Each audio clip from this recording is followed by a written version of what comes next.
Howdy, this is Pill Rider, and I'm back with another tutorial on mob grinders. Yeah, I'm going to combine some stuff I haven't combined before and make a completely different mob grinder than I usually do. Actually, it's two of them side by side. One of them to get the mob essence and the other one to get whatever drops that I wanted. First, we just started this new map about 5 days ago, I guess. It's FTB Infinity 1.6.2. Yeah, I've been here long enough to go mining and get quite a bit of resources. I built this little base here. This is the first time I've been wanting to do this for a long time. Find a nice overhang area. This biome here is Sacred Springs. It's really bright, nice green color. So I thought it'd be perfect to do this in. So I found this extreme hills looking area. I wanted to build a base inside the overhang area. So, whoa, a little bit of lag. But yeah, so I built this base and windowed it all the way around so I can see in and out really good. And got all the machines that I needed to do what I need to do. Got a good enchantment station over here with a disenchanter and an enchanting table and an enchanter. A tinker smeltery. And I got wings. Woohoo! So I'm pretty set up the way I want to be, and I started making the machines that I needed and some blocks just for decoration, you know, for the outer shell of the mob spawners. And this time I'm actually going to use an iron tank instead of just using some little. I usually use the portable tanks in thermal expansion, just to store a little bit. Right now, the only, well, you can't even see it. I guess it's blocked in here. I got 9.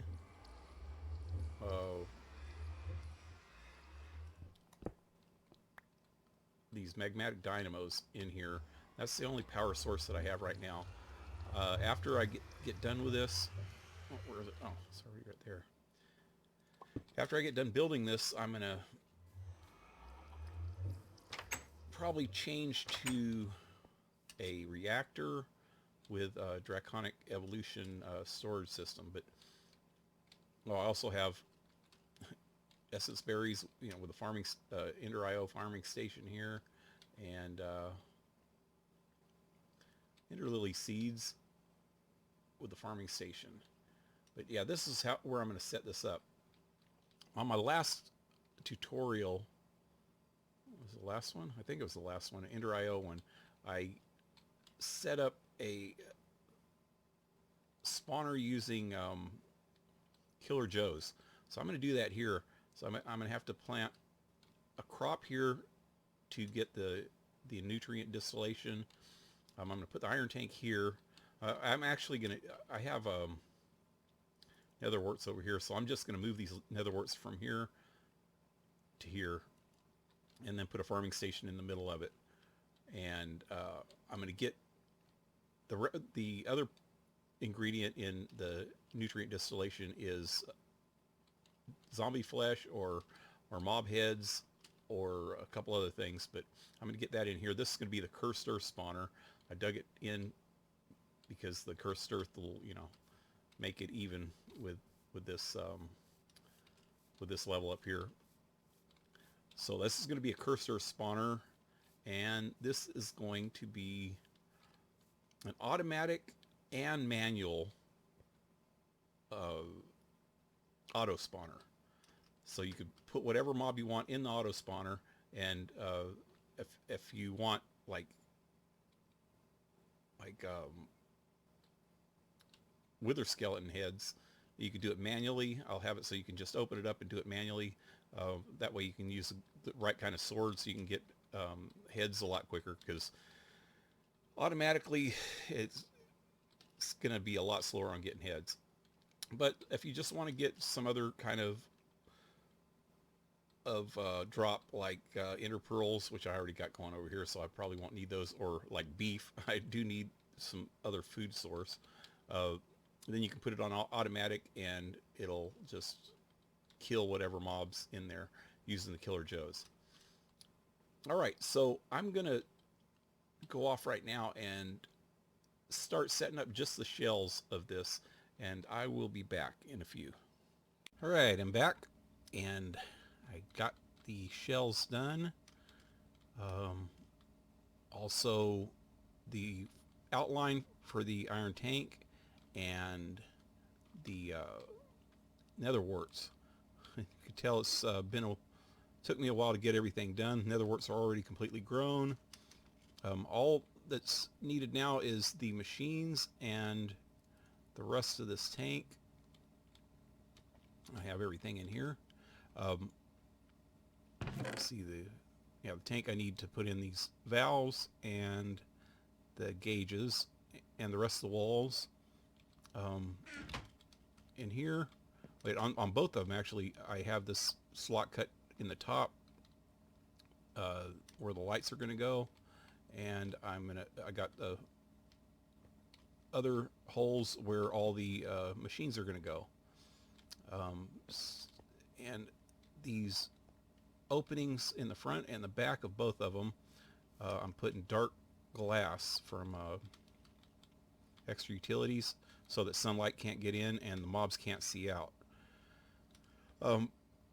When I was doing this, I also had to put in dirt to well, it's turned into grass for the lighting, so I can get the lighting exactly right, because once I put the cursed earth in here, it's gonna if I don't already have a lighting in, it's gonna already start spawning, and I can't have that going on while I'm trying to build it. But I'm not gonna actually take out all this dirt when I'm done either. I only have like a little over a stack of cursed earth, and when I put it in, I'll probably be just cutting in lines and then let it spread after that. And it spreads pretty quick. Once I turn this thing on, it'll start spreading immediately. I'll show you that at the end of the video. I'm going to start with the cursed earth one, and that should be this top row here. Everything but the cursed earth. That's the very last thing I'm going to do when I'm completely done with everything else. Okay, also with these spawners, I've built a lot of spawners, starting with, you know, vanilla spawners, and a lot of trial and error using different machines, and this is actually the best way that I found to make them. Yeah, I'm trying something new with the Killer Joes, but I think they're going to work really good. The last upgrade that I've done on these was these mob grinders. I was using I think it's Factory Reloaded's mob grinders, and they work okay, but these tend to work even better. They're a lot faster, a lot more efficient. I think the ones from Factory Reloaded don't need power, but these actually need power. But besides that, I think they need less than the other stuff than the yeah, I'm not sure about I can't remember the Factory Reloaded ones, what exactly they use. Okay, so I'm going to put these vacuum chests from EnderIO in the middle. These will cover a 6x6, well, six blocks in each direction. So it's 1, 2, 3, 4, 5, 6 that way, I think 1, 2, 3, 4, 5 that way. 2, 3, 4, 5, 6, 7, 8, 9 that way. So they will overlap in the middle, and they'll go out one block this way. So that's good. It'll cover this whole area. Any mob drop that's dropped in this whole area will get sucked up by those vacuum chests. These mob grinders do a 7 by 7 area in front of it. So that's 7 out this way and 3 that way and 3 that way. Count in the middle, that's 7. So this is exactly 21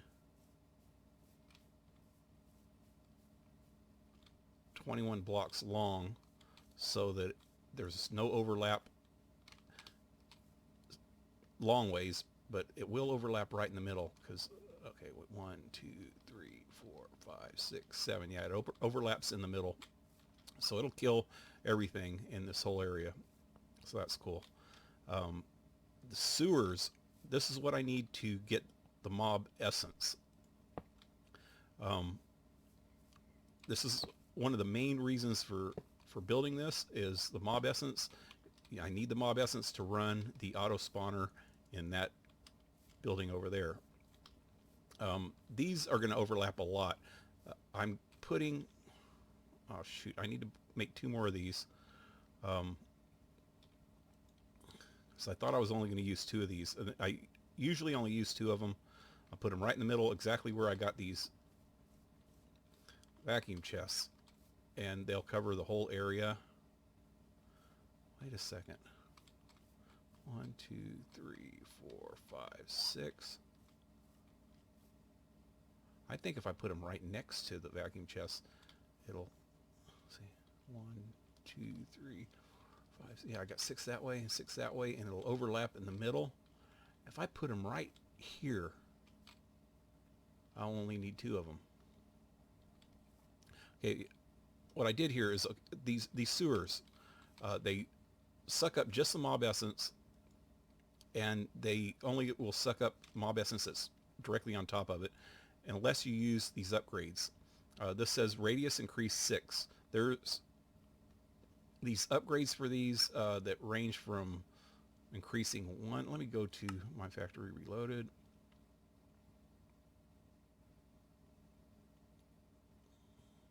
There it is.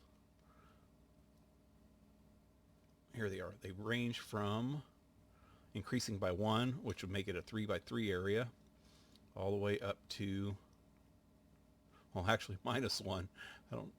I don't know why you would even use that. It'd take away the whole purpose of it. It wouldn't work at all. Okay, all the way up to 11, which would go 11 each direction, I think. Count in the middle, that would be 12, you know, from here. Or counting that. So I got it at 6, so it's going to go 6 in each direction. I think I'm going to do that. Yeah, last time I did this, I only did, wait, let me take out that. Last time I did this, I only did 2 of these, and but to do that, I needed, oh, went into the vacuum chest. I needed, oh wait, now I got it. 5 vacuum chests. For some freaking awkward reason, that time it did go in there, didn't it? Yep. Because they overlapped in the middle.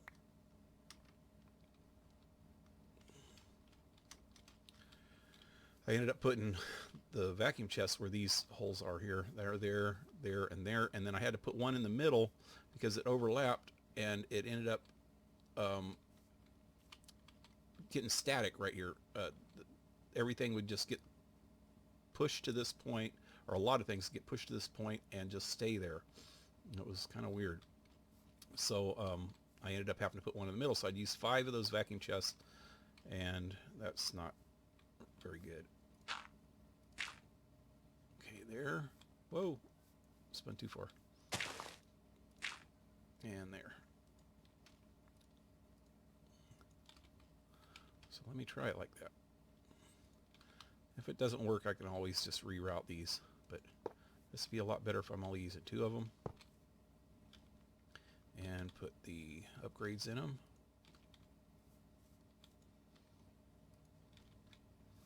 Cover this crap up.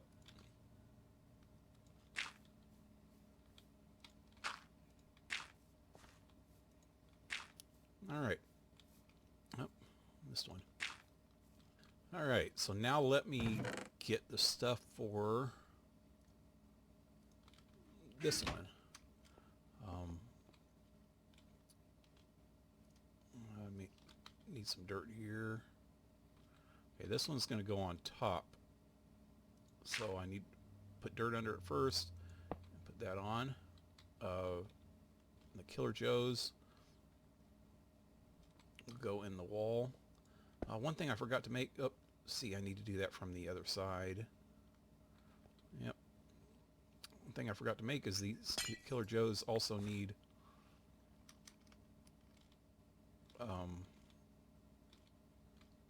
swords. So I'm going to have to make some good swords to put in them.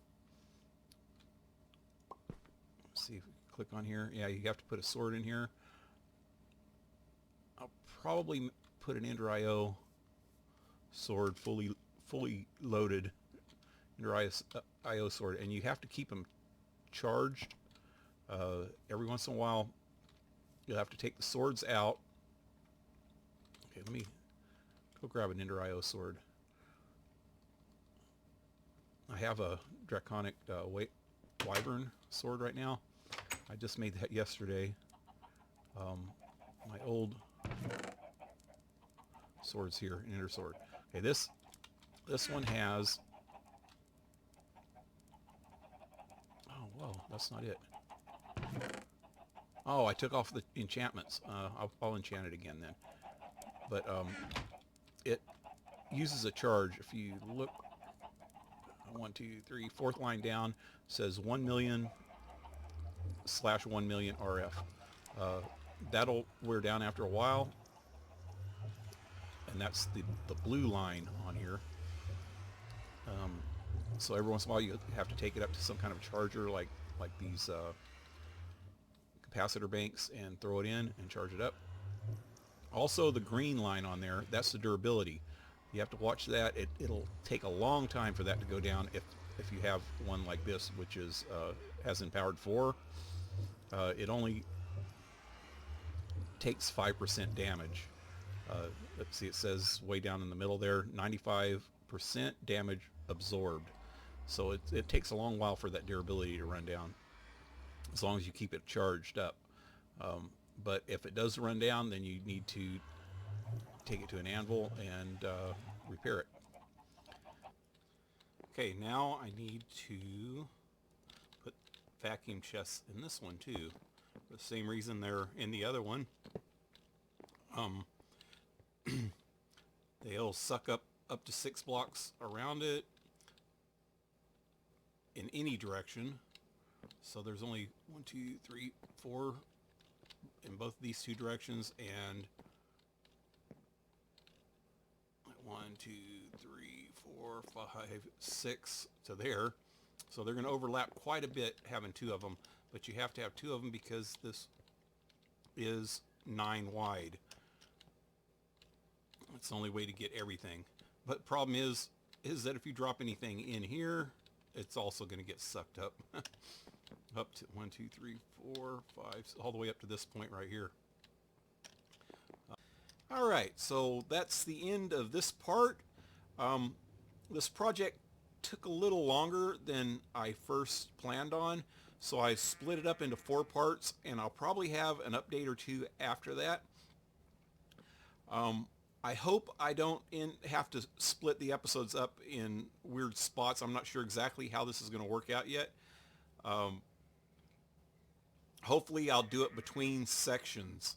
You know, get one part done before I move on to the next part.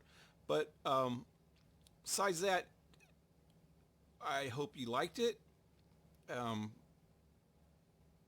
Hit a like, hit subscribe, leave a comment, and we'll see you next time. Adios.